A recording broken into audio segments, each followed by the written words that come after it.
조선이라는 거대한 왕국에서 왕비의 자리는 마치 정해진 운명처럼 특정 가문의 여인들에게만 허락된 특별한 자리였음을 우리는 잘 알고 있습니다. 명문 사대부 집안의 규수만이 오를 수 있었던 그 권좌에 모든 규칙과 불문율을 깨고 가장 낮은 곳에서 가장 높은 곳으로 솟아오른 한 여인이 있었습니다. 궁녀라는 미천한 신분에서 왕비의 자리에까지 오른 그녀. 과연 파란만장한 신분 상승의 꿈을 이룬 영웅이었을까요? 아니면 권력의 냉혹한 소용돌이 속에서 비극적인 최후를 맞이한 희생양이었을까요? 우리는 오늘 그 질문의 답을 함께 찾아 나서려 합니다. 그녀의 이야기는 단순히 신데렐라처럼 환상적인 성공을 꿈꾸는 이야기가 아니었습니다. 오히려 권력의 가장 높은 봉우리에서 모든 것을 잃게 되는 한 여인의 뼈아픈 비극을 담고 있죠. 조선이라는 거대한 체제 속에서 개인이 감당해야 했던 숙명은 무엇이었으며 인간의 욕망은 또 어떤 진정한 얼굴을 하고 있었는지 그녀의 삶을 통해 깊이 들여다볼 수 있을 겁니다. 단순한 역사적 사실을 넘어 시대를 관통하는 인간 본연의 드라마를 지금부터 함께 만나보시죠. 그녀의 이름은 장옥정. 훗날 숙종의 총애를 한 몸에 받으며 조선 왕실을 뒤흔들었던 희빈 장씨입니다. 그녀는 역관 장형의 딸로 태어났지만 당시 사회에서는 넘을 수 없는 신분의 벽을 안고 있었습니다. 어머니가 노비 출신이었기에 장옥정 자신도 서얼이라는 꼬리표를 달아야 했죠. 서얼은 아무리 능력이 뛰어나도 관직에 오를 수 없었고 사회적으로 많은 차별을 감수해야 했습니다. 왕비는커녕 양반가의 부인조차 되기 어려웠던 것이 당시 서얼 여인의 현실이었습니다. 이런 배경을 가진 장옥정이 왕비의 자리에 오르리라고는 그 누구도 상상조차 할 수 없었을 겁니다. 아주 어린 시절 그녀는 궁궐로 들어서게 됩니다. 10살 남짓한 나이에 궁녀가 된 그녀의 삶은 고단함의 연속이었죠. 조선 궁궐은 그야말로 거대한 성벽으로 둘러싸인 또 다른 세상이었습니다. 수많은 궁녀들이 엄격한 규율 속에서 각자의 자리에서 묵묵히 일하고 있었죠. 이들은 왕실의 살림을 책임지는 존재였지만 그들의 신분은 가장 낮은 계층에 속했습니다. 왕의 눈에 띄어 승은을 입는다는 것은 그야말로 하늘의 별 따기였고 설령 승은을 입는다 해도 왕비가 되는 것은 꿈조차 꿀 수 없는 일이었습니다. 왕비는 오직 명문가에서만 나올 수 있었으니까요. 하지만 장옥정은 달랐습니다. 그 수많은 궁녀들 사이에서도 그녀는 단연 돋보이는 존재였죠. 빼어난 미모는 물론이고 남다른 총명함까지 겸비한 여인이었습니다. 글씨를 잘 쓰고 의복을 만드는 솜씨 또한 탁월했다고 전해집니다. 당시 궁궐에 입궁했던 다른 궁녀들과 비교해도 그녀는 어딘가 특별한 아우라를 풍겼을 겁니다. 그녀의 비범함은 고단한 궁녀의 일상 속에서도 빛을 발했고 결국 젊은 왕 숙종의 눈에 들어오게 됩니다. 어느 날 고단한 궁녀들의 일상 속에서 한 송이 꽃처럼 피어난 장옥정의 모습은 왕의 시선을 사로잡기에 충분했겠죠. 숙종은 그녀의 아름다움뿐만 아니라 뛰어난 말솜씨와 총명함에도 매료되었던 것으로 보입니다. 다른 궁녀들과는 확연히 다른 그녀의 매력은 왕의 마음을 흔들었고 그렇게 장옥정은 왕의 특별한 관심을 받기 시작합니다. 이것은 단순한 만남이 아니었습니다. 미천한 신분의 궁녀가 왕의 눈에 든다는 것은 그녀의 운명이 예측할 수 없는 방향으로 흘러가기 시작했음을 알리는 거대한 서막이었으니까요. 과연 이 작은 불꽃이 어떤 거대한 파도를 일으키게 될까요? 우리는 다음 이야기에서 그 파도의 시작을 함께 목격하게 될 것입니다. 네, 지난 시간에 우리는 숙종의 시선이 한 송이 꽃처럼 피어난 궁녀, 장옥정에게 머물기 시작했음을 함께 보셨습니다. 이제 그 작은 관심이 어떻게 거대한 운명의 소용돌이로 변해가는지 그 파란만장한 여정의 다음 페이지를 펼쳐볼 시간입니다. 왕의 눈에 든다는 것은 단순히 총애를 넘어선 새로운 세계의 문이 열리는 것이었죠. 숙종은 장옥정의 아름다운 외모에만 끌린 것이 아니었습니다. 그녀의 총명함과 뛰어난 언변, 그리고 비범한 기질까지도 왕의 마음을 사로잡았다고 전해집니다. 고단한 궁궐 생활 속에서도 빛을 잃지 않던 그녀의 존재감은 왕에게 신선한 자극이 되었을 겁니다. 그렇게 두 사람은 몰래 만나 사랑을 키워나갔고 왕의 특별한 총애를 받게 된 장옥정은 인해 특별상궁이라는 지위에 오르게 됩니다. 이는 그저 궁녀 중 한 명이 아니라 왕의 마음을 얻어 특별한 대우를 받는 존재가 되었다는 의미였죠. 정식 직책은 아니었지만 그녀의 신분 상승을 알리는 분명한 신호탄이었습니다. 하지만 궁궐은 언제나 그렇듯 사랑만으로 모든 것이 해결되는 곳은 아니었습니다. 왕의 총애를 독차지하는 장옥정에 대한 시기와 질투의 시선 또한 쏟아지기 시작했죠. 특히 당시 서인 세력의 지지를 받던 인현왕후와는 미묘한 긴장감이 흐를 수밖에 없었습니다. 왕비의 권위와 후궁의 총애가 충돌하는 지점에서 보이지 않는 신경전이 시작된 겁니다. 궁궐의 대전과 데비전 사이에는 얼음장 같은 냉기가 감돌았을지도 모릅니다. 장옥정이 한 걸음 더 나아갈수록 그녀를 둘러싼 갈등의 그림자도 짙어진 것이죠. 그리고 마침내 장옥정의 인생에 결정적인 전환점이 찾아옵니다. 그녀는 숙종의 아이를 잉태하게 된 것입니다. 이 소식은 단순한 경사를 넘어 궁궐 전체를 뒤흔드는 사건이었습니다. 왕실의 대를 이을 아들을 낳는다는 것은 후궁으로서 가질 수 있는 최고의 영예이자 권력을 굳건히 할 수 있는 가장 확실한 방법이었으니까요. 장옥정은 아들을 출산했고 숙종은 크게 기뻐하며 이 아이를 원자로 책봉하려 합니다. 원자, 즉 왕위를 이을 첫 번째 아들이라는 의미였죠.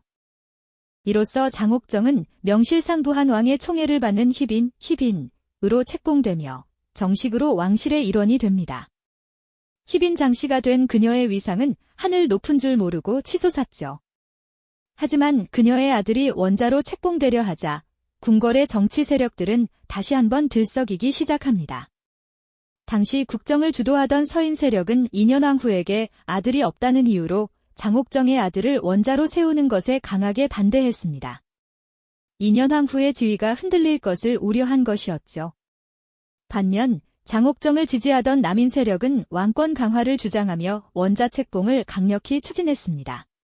이렇게 왕의 자식 문제, 즉 세자 책봉 문제는 단순한 가정사가 아니라 조선의 국운을 좌우할 거대한 권력 다툼으로 번지게 됩니다.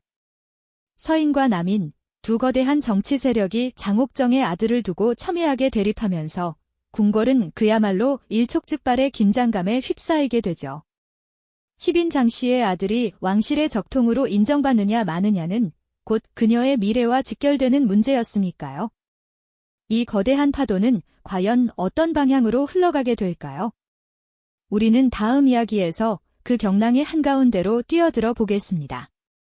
희빈 장씨의 아들을 원자로 책봉하려는 움직임은 결국 엄청난 정치적 경랑을 몰고 왔습니다. 숙종은 신하들의 끈질긴 반대에도 불구하고 자신의 의지를 굽히지 않았죠. 서인 세력의 거센 저항에도 불구하고 남인 세력의 강력한 지지를 등에 업은 숙종은 결국 희빈 장씨의 아들을 원자로 책봉하고 맙니다. 그리고 이 결정은 예상치 못한 파국으로 이어지게 되죠.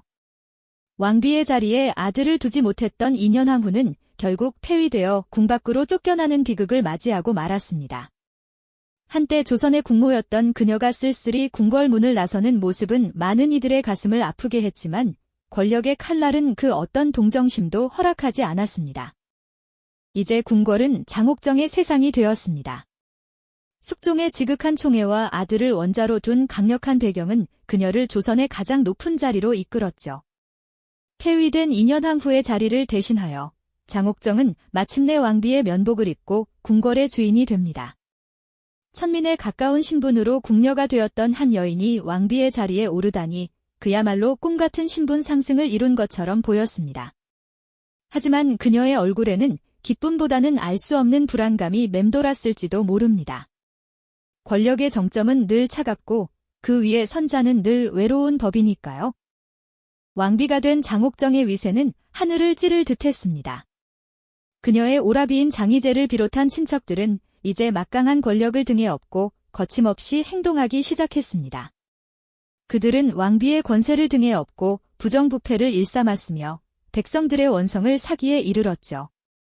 권력을 쥔 친족들의 오만과 독선은 왕실의 위엄을 떨어뜨리고 장옥정에 대한 사람들의 시선을 곱지 않게 만들었습니다. 그녀가 꿈꾸었던 화려한 미래는 친족들의 탐욕으로 서서히 금이 가기 시작한 것입니다. 하지만 권력의 정점에서 모든 것을 얻었다고 생각했을 때였을까요? 숙종의 마음은 서서히 그녀에게서 멀어지기 시작합니다. 한때 불타오르던 열정은 점차 식어갔고 그녀의 지나친 욕심과 친족들의 권력 남용은 숙종에게 큰 부담으로 다가왔죠. 왕의 사랑은 마치 변덕스러운 바람과 같아서 한 곳에 오래 머무르지 않는 법이었습니다. 숙종의 눈길은 어느새 궁궐의 다른 여인들에게 향하기 시작했습니다. 그 중에서도 훗날 숙빈 최씨가 되는 최씨에게 숙종의 마음이 기울기 시작한 것은 장옥정에게는 치명적인 변화였을 겁니다. 새로운 여인에게 마음을 빼앗긴 숙종은 점차 장옥정을 멀리하기 시작했고 그녀의 오만함과 독선은 궁궐 내에서 점차 반감을 키워나갔습니다. 폐위된 인현왕후에 대한 연민과 장옥정 친족들의 전횡에 대한 불만이 뒤섞여 궁궐 안팎에서는 인현왕후를 다시 왕비의 자리로 복위시켜야 한다는 목소리가 조심스럽게 흘러나오기 시작했습니다. 한때는 꿈같은 권력을 손에 쥐었던 왕비 장씨, 그녀의 몰락을 알리는 불길한 그림자가 서서히 드리워지고 있었던 것이죠. 권력의 달콤함 뒤에 숨겨진 잔혹한 현실이 그녀를 기다리고 있었던 걸까요? 네, 그랬습니다. 인현왕후를 다시 왕비의 자리로 복위시키려는 거대한 움직임은 이미 돌이킬 수 없는 현실이 되어 장옥정을 덮쳐오고 있었습니다. 숙종의 마음은 이미 완전히 돌아섰고 친족들의 지나친 권력 남용에 지쳐있던 조정 대신들 역시 등을 돌린 지 오래였죠. 결국 숙종은 1694년에 단호한 결정을 내립니다. 조선의 국모였던 장옥정은 왕비의 자리에서 폐위되고 다시 희빈의 신분으로 강등되는 비극을 맞이하게 됩니다. 화려했던 왕비의 면복을 벗고 다시 희빈의 옷을 입어야 했던 그 순간, 그녀의 뒷모습에는 이루 말할 수 없는 절망감과 함께 권력의 덧없음이 깊게 드리워져 있었을 겁니다.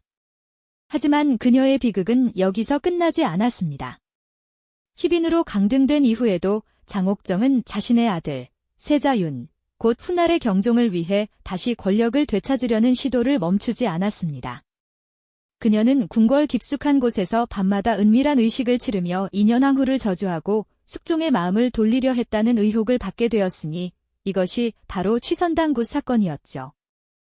이 사건은 숙종에게 단순한 충격을 넘어선 깊은 분노와 배신감을 안겨주었습니다. 한때 그토록 열렬히 사랑했던 여인이 왕실을 위협하려 했다는 사실은 왕으로서도 개인으로서도 용납할 수 없는 일이었을 겁니다.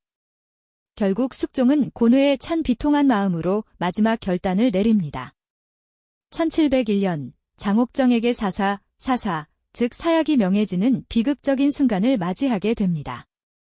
사약 한 사발을 앞에 두고 그녀는 과연 어떤 회한과 절망 속에서 마지막 숨을 내쉬었을까요? 미천한 궁녀에서 조선의 왕비 자리까지 올랐던 파란만장한 삶이 이토록 비참한 최후를 맞이할 줄은 그녀 자신도 결코 상상하지 못했을 겁니다. 그녀의 눈빛에는 체념과 함께 어쩌면 이루지 못한 욕망에 대한 깊은 회한과 함께 덧없는 권력에 대한 쓸쓸함까지 스쳐 지나갔을지도 모릅니다. 숙종은 사랑했던 여인에게 사약을 내리면서도 한때 뜨거웠던 사랑과 파국으로 치달은 현실, 그리고 왕실 안정을 위한 냉정한 결단 사이에서 복잡한 심경이었을 겁니다. 장옥정의 죽음은 조선 왕실에 돌이킬 수 없는 큰 충격을 던져주었습니다. 특히 그녀의 아들인 세자윤에게는 감당하기 힘든 씻을 수 없는 상처였을 겁니다. 어머니의 비극적인 죽음을 지켜봐야 했던 어린 세자의 마음은 얼마나 찢어졌을까요? 경종으로 즉위한 이후에도 그는 병약하고 불안한 나날을 보내야 했죠. 결국 숙종은 다시는 장옥정과 같은 비극이 반복되지 않기를 바라는 마음으로 왕비의 자리에 올랐던 후궁에게 사약을 내리는 것을 금지하는 법을 만들기에 이릅니다. 이는 그녀의 죽음이 남긴 뼈아픈 교훈이자 숙종의 마지막 바람이 담긴 정책이었을 겁니다. 권력의 달콤함 뒤에 숨겨진 냉혹한 현실을 깨달았던 걸까요? 궁녀라는 미천한 한계 속에서도 자신의 욕망을 좇아 권력의 정점까지 올랐던 장옥정. 그녀의 삶은 한 여인의 비극을 넘어 조선이라는 거대한 체제 속에서 개인이 감당해야 했던 숙명과 욕망의 진정한 얼굴을 보여줍니다. 그녀는 과연 신분 상승의 꿈을 이룬 영웅이었을까요? 아니면 권력의 냉혹한 희생양이었을까요? 어쩌면 그녀는 그저 자신의 욕망에 충실했던 한 인간이었을지도 모릅니다. 하지만 그 대가는 너무나 가혹했죠. 장옥정의 이야기는 단순한 옛날 이야기가 아닙니다. 오늘날에도 여전히 유효한 욕망과 현실의 충돌이라는 보편적인 질문을 우리에게 던지고 있습니다. 개인의 의지와 욕망이 아무리 강해도 거대한 시대의 흐름과 냉혹한 권력의 논리 앞에서는 얼마나 무력해질 수 있는지를 보여주는 냉정한 현실을 말이죠. 자신의 삶을 걸고 가장 높은 곳까지 올랐던 한 여인의 드라마를 통해 우리는 무엇을 깨달아야 할까요? 그녀의 쓸쓸한 묘비 위로 내리는 비처럼 그 모든 영화와 비극이 한순간의 꿈처럼 사라졌다는 허무함만이 남는 듯합니다. 이 영상이 도움이 되셨다면 좋아요와 구독 부탁드립니다. 여러분의 응원이 제게 큰 힘이 됩니다. 다음 영상에서도 더 유용한 정보를 공유하겠습니다.